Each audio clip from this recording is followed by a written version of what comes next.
I'm going to talk to you about the most disappointing books that I read in 2024. Did you even try? Don't read this book. It's definitely not for you, okay? Definitely not. This has not been my best reading year. A few books that were more disappointing than the rest. So the very first book that I want to mention, I actually had to go back to my video that I made regarding it to even recall the most disappointing things about this book, because I just didn't clearly remember. And that is To Sleep in a Sea of Stars by Christopher Paolini. This is an adult sci-fi fantasy. I forgot to mention what this book is even about. This book is about a routine survey mission on an uncolonized planet where the main character comes across an alien relic. The next thing they know, a war erupts among the stars. It's a galaxy-spanning odyssey of discovery and transformation. First contact isn't at all what she imagined, and events push her to the very limits of what it means to be human. I went into this book with high hopes. I thought Christopher Paolini is a pretty well-known author, that he has a pretty good following. He wrote the Aragon series. I thought that this was going to be a great way to start off the year, because this was one of the very first books that I read. I was not impressed whatsoever. I found that the premise was very interesting. Some books falter in the meat of the book, but they finish strong. But that was not the case with this book. I really did not like the main character, which is so important. I actually found the side characters to be more compelling and more interesting. I honestly didn't care what happened to the main character. I thought that she was bland. I also felt that a lot of aspects of this book were pretty juvenile. Some of the names that the author uses to talk about the aliens in the book, for instance, were on par with a book that maybe a 5-year-old would want to read. He called them jellies, which, did you even try? Did you even try to come up with a cool name? It just felt so lazy. And then many of the plot points that were brought up throughout the book are never completed. They're just dropped. They're just not ever talked about. So there are those plot holes. And the ending was disappointing. I did not continue in this series, and I would not recommend this book unless you are a very, very beginner reader to sci-fi and fantasy, because it is very juvenile in a lot of respects. Not his best work, I don't think. The next book in this video that I want to talk about is The Familiar by Leigh Bardugo. I know that Leigh Bardugo is a very popular author, and I, again, had high hopes for this book because this is her attempt at adult fantasy fiction, and the premise sounded really interesting. So it is about a girl. She has powers, but her family has told her to fly under the radar because letting people know of her powers would only endanger her and her family. And so she works for a richer family, a richer household. She's like a maid and helps the cook and these things. But she starts to use her powers in small ways. And the wife of the household notices, and she begins to use her as a pawn in order to succeed or to make more of herself in society. I found myself very bored throughout this, and I didn't really care about the characters. The romance in the book felt completely unbelievable and almost repulsive. I wasn't impressed with the use of the powers. I feel like she could have done so much more with it to make it interesting, and it just wasn't executed in the way that I feel she has the capability to execute this kind of story. Because I have loved some of Leigh Bardugo's books in the past. This just felt really, really flat. The next book I want to talk about is A Court This Cruel and Lovely. This is a romantasy book that I read as a part of a reading challenge. It's in this world that the people do have certain powers. I can't even remember what they are at this point. Let me intervene here and give you a better synopsis. This story is about a society in which humans are born right after the gods take what little power they have. In return, they are told that they are offered protection at their borders from the vicious, merciless Fae. So these humans that manage to keep their powers, they're known as the corrupt. Their powers are forbidden, so when they are discovered, they are forced to flee their homes.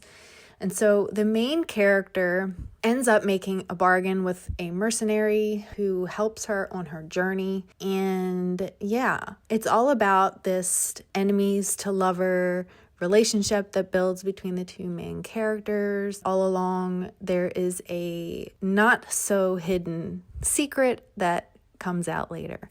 I think you can figure it out. It's pretty predictable. I just remember hating everything about this. It happens so often in romantasy that there's so much focus on the spicy scenes and the romantic elements that it often detracts from the actual plot of the story, from the fantasy of the story. And again, while this one had potential because the premise was interesting, it didn't make a lot of sense to me. Yeah, I would just not recommend this book at all. I hated it. The characters were smug and unlikable. They had no redeeming qualities. I didn't care about their character arc. It just was not a good experience for me. I read this book basically just to complete this section of the challenge because that's what I was participating in a group format. Don't read this book. If you are a sci-fi and fantasy reader, don't read this book.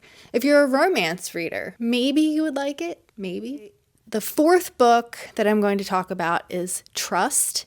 So Trust actually was an award-winning book, and I picked it up because there was so much talk about how great the writing was. The sections of the book come together in such a great way. I do feel like the writing itself was very polished. It was very well written. The characters were distinct. They had their own voices. I can appreciate the value in the writing, but I just ultimately felt very bored in a majority of my reading. That just detracted from my overall experience. While I did not see the twist coming per se for the first 2/3 of the book, the last third of the book, when the twist did play out, I was just unimpressed. Didn't have enough shock value to pull it through. And this is a very literary fiction book. Through the roar and effervescence of the 1920s, everyone in New York has heard of Benjamin and Helen Rask.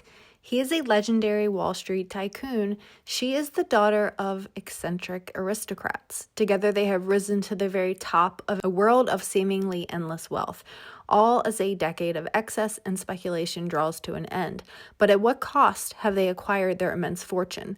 This is the mystery at the center of Bonds, a successful 1937 novel that all of New York seems to have read, yet there are other versions of this tale of privilege and deceit. This story elegantly puts these competing narratives into conversation with one another and in tension with the perspective of one woman bent on disentangling fact from fiction. The result is a novel that spans over a century and becomes more exhilarating with each new revelation. At once an immersive story and a brilliant literary puzzle, Trust engages the reader in a quest for truth while confronting the deceptions that often live at the heart of personal relationships, the reality-warping force of capital, and the ease with which power can manipulate facts. The appeal of the story, the thing that pulls the story through, is the characters. He does write these fully fleshed out characters, and you can really feel their motives. You don't always agree with them. You don't always like them, but he does write them really well. I will just say that this book did just not have the oomph that I hoped it would have, especially because it won the Pulitzer Prize, guys. The Pulitzer Prize. The last book I want to talk about is The God of Endings by Jacqueline Holland. This is a very literary fiction book, but it is also a vampire story. So going into this, I was very excited. I actually love vampire stories that are literary fiction, where they really delve deep into the character building, the character arcs, and you get to see the interworkings of the vampire mind. And I feel like there is such a great opportunity for a great story and a great read with this premise. But this one, just the pacing of it was just way too slow. And ultimately, I was just waiting for something to happen. See the build and where it's headed, which I didn't mind. It actually kept me interested and kept me reading, but it was just like trying to pull teeth, because as soon as you would think that something really great was about to happen, it would just fall flat. I think I gave this 3 stars because it's beautifully written. It's just that the ultimately the execution just didn't do it for me. I thought that the ending fell flat. I also want to mention that it is told in a nonlinear timeline. It bounces between Anna's current life and her early life when she first becomes a vampire, and how she learns to live as a vampire, and all of these characters that help her, that make her into the person that she is. And ultimately, she is a vampire that craves death. She never wanted to be a vampire. She actually despises being a vampire. The fact that she is immortal and she is alone. It is very introspective in a lot of ways. You can understand her internal conflict. You can comprehend it. It is fleshed out and makes sense. Trying to insert yourself into the world of the living, of the humans around you. And how do you do that? How do you make these connections with people who watch you never age? It's her breaking down and dealing with all these struggles, the tension that should have been there based on the plot line. It wasn't ever strong enough to really get me invested. I wouldn't necessarily recommend it, especially to my fantasy readers, because it is very literary, okay? Very literary, very slow, very character-driven. You are a fantasy person who loves character-driven stories, but that also maintain a lot of tension and a fast-moving plot, then this one's definitely not for you, okay? Definitely not. So those are the 5 disappointing books that I've read in 2024. We all know that I didn't have the best reading year. Here's hoping next year's reads are better. So stay tuned for my reading plans for next year. I intend to make a reading challenge for myself, and I want to base it on reading my shelves, because I have a massive amount of books on my TBR shelves, unread books that I've accumulated. I've put a hold on my book buying so that I can make some headway in the books that I already own that are sitting there collecting dust and need to be read. So what better way to do that than to make a challenge that will prompt me to read books that I may not gravitate towards. If that's something you're interested in, I can post my monthly challenge so that you can play along if you want. I will post that probably here and on Instagram, so stay tuned for that. And thanks for watching. I hope your reading year was better than mine. And if you read any of these books, whether you loved them or you hated them, I would love for you to share your experience and your thoughts about them down below, or any books. Tell me about the books that you read that you least enjoyed this year. Bye, guys.